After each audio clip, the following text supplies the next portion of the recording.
Yeah. No, I don't need this. I ain't got that. How you doing, everybody? My name is Brain Smasher. Got another CD collection update for you today. Thank you for joining me. Hope you're all doing well. I'm busy as shit this weekend, but I thought I would squeeze in some time to visit and talk about metal. Ooh, I better hit the mute. So, I've gotten a few things in since we last talked, and I'm just going to go through the alphabetical thing like we do. First off, Infernus Rex on YouTube is one of my favorite subscribers, and like as I talked about bands, he and I just meet up on so many strange little intersections, and so I've really enjoyed getting to know Mitch, and I'm friends with him on Facebook, and we talk on there quite a bit now. And Mitch runs a label, Sylvan Screams Analog, and it's a tape-only label, and Mitch was kind enough to send me a couple of freebies today, and while tapes aren't normally my thing, you know, I really appreciate it. I will give these all a listen and support to Sylvan Screams Analog. I thought I could pull that off. So I don't know anything about any of these yet, and I haven't listened to them. I just got them in hours ago, but this is yes, Jesus Christ. Yes, Yesu, I don't know, that, you know. I'll put a link down below, of course, to the Sylvan Screams Analog page. But yeah, there's a demo there. I guess it's a band from Norway or something. Astaroth. This is a band from Mexico. Let's see here. And then we got Deafest with Glenn and Precipice. I've been meaning to check this band out. I've been hearing a couple things. Good things, and so I got a copy of it now, and I can give it a listen. And we've got Terra Deep with Inmorata. Now, I trust that Mitch probably chose these particular titles because he knows my taste so well, and he chose these because he thought I would like them. So I'm really stoked to have these chosen for me and given to me. I'm sure they're great. It's just, you know, the tape thing, again, like I would rather have these on MP3, honestly, because my only tape player is right there, and the only thing I really do in this room is shoot videos, fuck around with my collection, put stuff away, take it out. I don't really spend a lot of time down here, honestly, until it gets super hot outside in the summer, like June, July, August, September. That's when I come down here and I start working on arts, crafts, whatever. What we're listening to is a friend of mine's band. This is Gloomed with their demo. So you've heard me talk a lot about Wayne, my buddy from Golgotha. Wayne just announced, actually, sadly, that Golgotha is no more. And he is now playing drums for Gloomed. So this is his new thing, his new project. This is a demo limited to 100 copies, I want to say. So we're listening to it. You can't get a copy of it. It's sold out. But digital, you can probably check that out. Again, link below. I got in an album the other day. I fucking love this record, man, and it's been a long time coming that I get a copy of this. This is Lordian Guard's Sinners in the Hands of an Angry God. I'll be really surprised if any of you already like Lordian Guard, or if you check out Lordian Guard and you'll actually like it. This is a pretty much an acquired taste, but I'll tell you a little bit about it, and I fucking love it. This is the solo project from the guitar player of Warlord. Warlord is a band I don't really listen to that often, but I'm kind of coming around to them, and I intend on getting a copy of their 2013 album, The Holy Empire, I think it's called. That album is fucking awesome. Looking for a copy of that. But anyways, this is a solo project, and it's a little bit different. There's a lot of like cheesy instrumentation, and in a way, like really everything about it is sort of inauthentic, I guess, in a way. There's like guitar solos and stuff. The drums are really terrible. The bass is actually a synth bass, I want to say. The vocals are really awesome. There's like a female vocalist, and she has this kind of like witchy sort of spoken vocal almost. But it's a really interesting thing if you can get through the aesthetics of everything being just really strange and really an acquired taste, like I said. Check this album out. It's just really bizarre, and it's one of my favorite albums, honestly. I have a patch of Lordy and Guard on one of my jackets, but I've been a fan of this since like 99, and I've just always meant to get a copy of it. They have another album too that I want to say is not as good as this one, but I'd probably pick up a copy of that sooner or later. But yeah, I just found a copy of it for cheap enough, and I fucking love it. So I also got in just 1 or 2 days before the latest Dark Descent sale. I put in a quick order. I wanted to get the new Diabolical Messiah album. What is this? Demonic Weapons Against the Sacred. I haven't listened to this very much, but first impression, maybe 10 minutes or so that I did listen to it, it wasn't really killing me as much as their last album did, but I'm going to check it out some more. Yeah, that's that. But I also got Bestial Mockery's Gospel of the Insane, and this is the reason I haven't listened to that very much, because I've been listening to this. I can't really take this out of my CD player in my car for the life of me. But yeah, this is really just super fun, awesome, like black thrash, chainsaw sort of black metal. It's just so fun and stupid and kind of like punkish. But aside from that, pretty much all I've been listening to since it was released 2 days ago was the new Ruins of Beverast album, Exuvia. Oh, wow. Holy shit. That album is probably going to be my album of the year. They did a stream with an interview on Bardo Methodology, which is a very interesting interview blog that I've been enjoying following.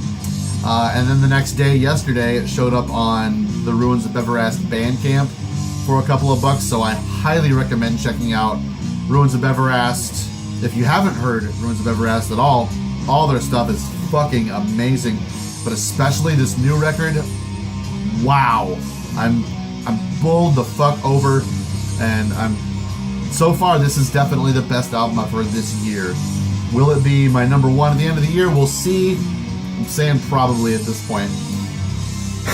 So that brings us alphabetically to my CDs, and last time we were in the middle of Darkthrone, so we are at Panzerfaust.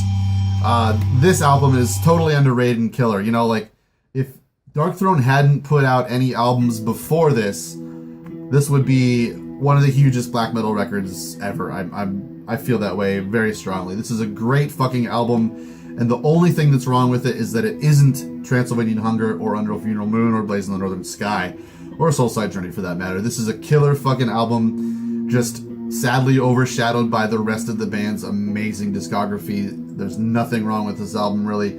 The song, the last song on, or is it Quintessence, that's also on the Storm album, is a song written by Varg for Darkthrone. I don't know, just everything about this is awesome. I wish I listened to it more often, because I always just pretty much listen to Under a Funeral Moon when I'm in a Darkthrone mood, or Transylvanian Hunger, but honestly I've burned holes in those fucking records from listening to them so often.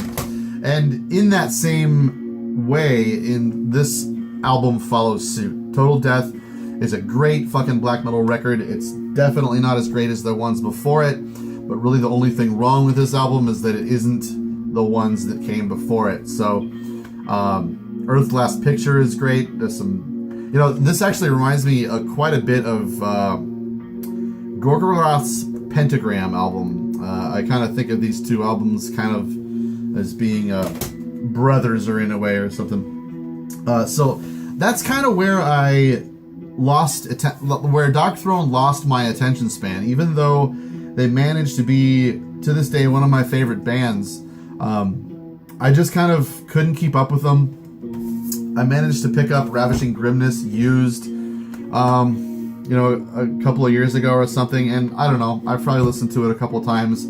As far as the post-Total Death Darkthrone discography goes, I don't know, there's the punky era kind of stuff where they got a little retro, you know, Circle the Wagons and Fuck Off and Die. You know, I listened to those records, and the Underground Resistance is, in my opinion, terrible. I really did like that Arctic Thunder album last year, but as far as all those middle era Darkthrone albums, I really couldn't give a shit less. However, I do plan on picking up one of them. I can't remember what the album's called. It has the song Rust on it, and I was actually surprised to remember that album is actually pretty good. Why can't I think of it? Because I'm on camera. You'd be surprised if you think I'm an idiot with the camera on. Once this camera goes off, I'm not an idiot, I swear. Every metal YouTuber knows it. When you turn that fucking thing on, you just turn into an idiot. I don't know what it is. Anyways, this is the last Darkthrone. This is Preparing for War. Peaceful put this out, and I don't know why I own this, and I don't know why they ever put this out. This thing is fucking pointless and useless if you already have all of the other Darkthrone albums, which I do. I think this is just an absolute piece of worthless shit. There's... everything on here is on the good albums. So this just really is like a best of. I don't know why I have it. It's really kind of stupid to listen to Darkthrone songs out of order and in weird orders, so I don't know. I almost wish I didn't even fucking have this. I don't know why I ever got it. So anyways, that does it for Darkthrone. Next, we're getting into Dark Tranquillity. This is The Mind's Eye, isn't it? Yeah, The Mind's Eye. I guess I kind of missed the boat with Dark Tranquillity. This album's pretty killer. But a lot of people are huge fans of early Dark Tranquillity stuff, and I need to spend some more time listening to it and just kind of finding, I guess, what I like most. But nothing wrong with this album, really. I just don't listen to it very often, and I've never heard any of this stuff that really connected with me all that much. So, that's where it is with Dark Tranquillity, man. I'm not too familiar with their discography, and I'm sure there's some stuff in there that's pretty good. I know they got really terrible. I think this is the last decent album as far as I can tell or know. But yeah, I don't know. I guess tell me what you think. What album should I check out if I'm a huge fan of stuff like Dawn, for instance? Another band like that is In Flames. I never really figured out where I sit with that stuff. The Jester Ace is pretty fun. I've got a copy of that, but I need to dig more into their Subterranean and previous works. But anyways, we're talking about the dark bands, right? Next is Dark Tribe. This is not a good album from Dark Tribe, at best I remember. Some German title that I'm not going to try and pronounce. This has 17 tracks on it. This is a band who has a good album called Ingeris Punta, and I've been told that my vocals in Satan's Almighty Penis remind people of this guy, or at least the guy who sang on Ingeris Punta. But this album, I don't know what happened. I don't know why this album is not very great. But yeah, I never really listened to this. I put it in 2 or 3 times, and each time I'm just like, what the fuck? I need to get a copy of Ingeris Punta. And I want to say they did another album that was nearly as good as Ingeris Punta. I've got them on my Discogs wish list, but they always go for quite a pretty penny. So this is all I have for now, and I plan on getting it if I can find it for a good deal. Next is a band I talked about recently. In fact, all the rest of this is going to be bands I've recently talked about, so I'm not going to dive too heavily into them, but we've got Dark Woods, My Betrothed. I talked about this in my new eras of metal video where I did with Ron. This album is awesome, and this one is also pretty fucking great. I managed to find these at a pawn shop for $3 a piece. There used to be some dude in the city I used to live in, Cedar Rapids, who collected this kind of stuff, which is really weird for not a big town in Iowa for another person to be collecting this kind of stuff. When you see that in a pawn shop, you're just like, what? You know, when you look through CDs and you see like black with white letters and you can't read the letters, you just automatically pick it up and you're like, what is this? So I picked these up both at a pawn shop, and I'm really fucking glad I did. And in fact, a lot of my collection came from that. Like one day I went in there and I spent like $75, and I just brought home a stack of fucking CDs, like late 90s, early 2000s, Swedish, Finnish, Norwegian kind of stuff. Like not the big name kind of shit like you normally would find. But so this is their Autumn Roars Thunder album, and this one is earlier than this one. I don't listen to this one often enough. I don't know what I think about this one, honestly. I usually listen to this one, actually. So I should probably put this on and see what I think about it. Next is fucking Darvulia. I really hope that if you've been watching my channel, you finally have gotten around to checking out Darvulia. I can't speak highly enough of them. This is their L'Alliance des Benins album. I should really learn how to speak fake French. This is a killer album. If you're into dissonant riffing, strange, sort of like vampiric French black metal, this is the best fucking band. I love these albums pretty much equally. I tend to listen to this one a little more often, and that might be because, so like with my favorite albums, I don't really listen to them very often. I kind of developed this habit where I'm afraid of getting burned out on some of my favorite records, and so I just kind of like back away from them. So since this one I like maybe 5% more than this one, I like this one more, but I listen to this one more, so it kind of balances out anyways. Darvulia fucking rules, man. Check them out. This is their earlier EP, Belladone. Don't like it as much, but it's still pretty great French black metal. Just a lot more traditional, a little less dissonant, and the production is a little more typical, I guess. And next is a band I fucking love to death. This is Dawn with Slaughter Sun, Sorg Pasvarte Vingar Flow, and Near Solen Garniper for Evoger. We'll start with the earliest one. Dude, this is one of my favorite. This is probably a top 10 album for me. It's kind of blackened death metal. It's death metal because it's really complex and there's a lot of different parts to it. So in a way, that's why I'm calling it death metal, but it's highly melodic. It kind of toes the line between blackened death, like Dissection does, and this definitely has a lot in common with Dissection, but the harmonies and the melodies and the vocals are just where it's at with me. I love this album to fucking death. I wish I had, you know what, I should probably get a Dawn tattoo. That logo is so fucking good. Anyways, this is a Necropolis version. Beautiful fucking album. I love this album so much. Track 7, that opening riff, it's so good. So I talked about this in my last video quite a bit. Sorg Pasvarte Vingar Flow. It's just an EP. There's really only 2 songs on it. One of them is a cover of an Infernal Majesty song, but this was the first Dawn I ever heard, and I fucking loved it.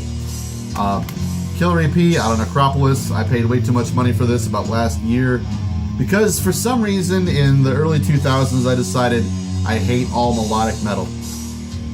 I sold a bunch of my CDs to a friend of mine for $5, including Slaughter Sun, including this one, and I've pretty much bought them all back since then. But Slaughter Sun is another one. I still kind of, I don't know what I think of it. It's not a bad album. There's just a couple things wrong with it. Like Peter Takren's production on it annoys the piss out of me. You know, the reason that it sounds like so many other fucking records bothers me. I don't like Morth's drumming on this as much as I do the previous drummer's drumming. He went on to play in Falconer. I do like Morth's drumming in like Maiden Division. I like him in Regurgitate, but for some reason I just really missed the depth and the variety in playing that the previous drummer offered. So really that's the only thing wrong with this album. Otherwise it's a really killer, slick black metal album. Happy to have a copy of it. So that's it for this pile of stuff. Let me know what you've been listening to. Definitely check out that Ruins of Beverast album. It's fucking godly. I'm not overestimating that whatsoever. It's fucking amazing. Check that out and we'll see you next time. Fuck God.